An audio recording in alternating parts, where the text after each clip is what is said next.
Hello అండి, నమస్తేనండి. నేను ఇవాళ చికెన్ కూర వండుతున్నానండి. మా ఇంట్లో నా స్టైల్లో వండుతున్నానండి. ఏమేం కావాలో దినుసులన్నీ అక్కడ ప్లేట్లో పెట్టా చూడండి. అవన్నీ వేసుకోవాలండి. 2 టమాటాలు కూడా వేయాలండి. పండిపోయిన టమాటాలు 2 మిక్సీలో మిక్సీకి వేసి ఈ మసాలా దినుసులు కూడా వేసేసి ముద్ద చేయాలండి. వాటర్ ఎక్కువ పోసుకోకూడదండి. కొంచెం పోసుకొని గట్టిగా గ్రేవీగా చేసుకోవాలండి. అయ్యింది కదండి గ్రేవీ. అదిగో చూడండి, ఒక గిన్నెలో తీసుకొని పక్కన పెట్టుకున్నానండి. అది నేను పక్కన పెట్టేసుకున్నాను. దాకాలో పొయ్యి మీద పెట్టి దాకలో కొంచెం ఆయిల్ పోసానండి. ఆయిల్ వేడెక్కిన తర్వాత మసాలా వేసేయాలి. మసాలా వేసిన తర్వాత అవి వేగిన తర్వాత ఉల్లిపాయ ముక్కలు, పచ్చిమిరపకాయలు, పుదీనా మొత్తం 3 వేసేసి కొంచెం బాగా ఉల్లిపాయలు కూడా వేసానండి. ఉల్లిపాయలు వేసిన తర్వాత పుదీనా వేస్తున్నానండి. పుదీనా వేసిన తర్వాత పచ్చిమిరపకాయలు కూడా ఒక కాయని 2గా కోసి వేసేస్తున్నానండి. వేసేసిన తర్వాత కలిపేయాలండి. బాగా మీడియం సైజులో కాకుండా కొంచెం సిమ్లో పెట్టి కలపాలండి. ఎందుకంటే అవి ఉల్లిపాయలు కదండి, తొందరగా మాడిపోతాయి కాబట్టి. అయితే అది వేగినాయి కదండి. వేగిన తర్వాత ఇప్పుడు ఇందాక చేసాను చూడండి మసాలా ముద్ద, అది కూడా వేసేయాలండి. అందులో వేసేసిన తర్వాత బాగా కలపాలండి. అది మీడియం సైజులోనే కాకుండా కొంచెం చిన్న మంటలో కలపాలండి. దాకా అంటుకోకుండా కలపాలండి. అది లేకపోతే దాకా తొందరగా అంటుకునిద్దండి. అది అలాగే వేసేసి బాగా కలిపానండి. కలిపిన తర్వాత కొంచెం సాల్ట్ వేస్తానండి. నేను సాల్ట్ వేసాననుకో కొంచెం తొందరగా మగ్గిద్దండి. అది అనేది తొందరగా మగ్గి గ్రేవీగా తొందరగా వచ్చేసిద్ది, ఆయిల్ పైకి వచ్చేసిద్దండి.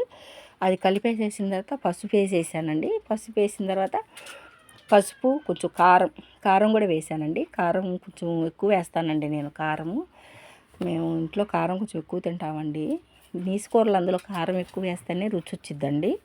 కాబట్టి కారం వేస్తామండి. కారం వేసిన తర్వాత చికెన్ మసాలా వేస్తానండి. చికెన్ మసాలా కూడా వేసేసిన తర్వాత బాగా కలుపుతానండి. అదంతా బాగా కలవాలండి. ఆ మసాలా ముద్దకి బాగా కలిపేసిన తర్వాత మూత పెట్టేసేస్తానండి. మూత పెట్టిన తర్వాత అది ఆయిల్ అంతా పైకి వచ్చింది కదండి. ఆయిల్ అంతా పైకి వచ్చేవరకు చిన్న మంటలోనే పెట్టానండి.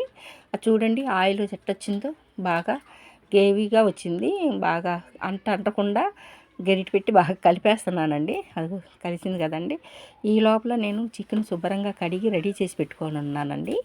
ఆ చికెన్ కూడా నేను అందులో వేసేస్తానండి. వేసేసిన తర్వాత చికెను మసాలా బాగా కలిపేస్తానండి. బాగా ముక్కకి కలిసేటట్టుగా బాగా కలిపేసేసి బాగా నీట్గా కలిపేసేసి మూత వేసేసేసి ఇంకా నేను అది బాగా కలిపాలి కదండి. అది చూడు ఎలా కలిపేస్తున్నాను. ముక్క కలిసేటట్టుగా పెట్టేసేసి మూత వేసేస్తానండి. మూత వేసి పొయ్యి మీద పెట్టేస్తాను. బాగా మీడియం సైజులో ఉడకబెడతానండి. అది ఉడకబెట్టాను కదండి. ఏమైందో చూడండి, అవన్నీ ఎగిరిపోయి మసాలా బయటకు వచ్చే వరకు ఉడకబెట్టాను చూడండి. ఆయిల్ కూడా పైకి వచ్చేసేస్తుంది. ఇప్పుడు గ్లాసు నీళ్ళు పోస్తానండి. నేను గ్లాసు నీళ్ళు పోస్తే గ్రేవీగా అయ్యిద్దండి, గుజ్జుగా అయ్యిద్ది కూర. బాగా కొంచెం పులుసు కావాలనే వాళ్ళు పులుసు పోసుకోవచ్చు. కాదు గ్రేవీగా వండాలనుకుంటే ఇలా కూడా చేసుకోవచ్చండి. నేనైతే గ్రేవీగా వండుకోవాలని కొంచెం ఒక గ్లాసు నీళ్ళే పోసానండి. నేను పోసిన తర్వాత ఇప్పుడు మూత వేసేసి కలిపేసేసి ఉప్పు కారం అంతా చూసుకోవాలండి. ఇప్పుడే మూత వేసి పెట్టేసేస్తానండి. పెట్టేసి మీడియం సైజులోనే ఉడకబెడతానండి. అది గ్రేవీ వచ్చింది చూసారండి. కూర అయిపోయింది ఆల్రెడీ. ఇంకా కొత్తిమీర వేసుకొని దింపేసుకుంటామేనండి కూర.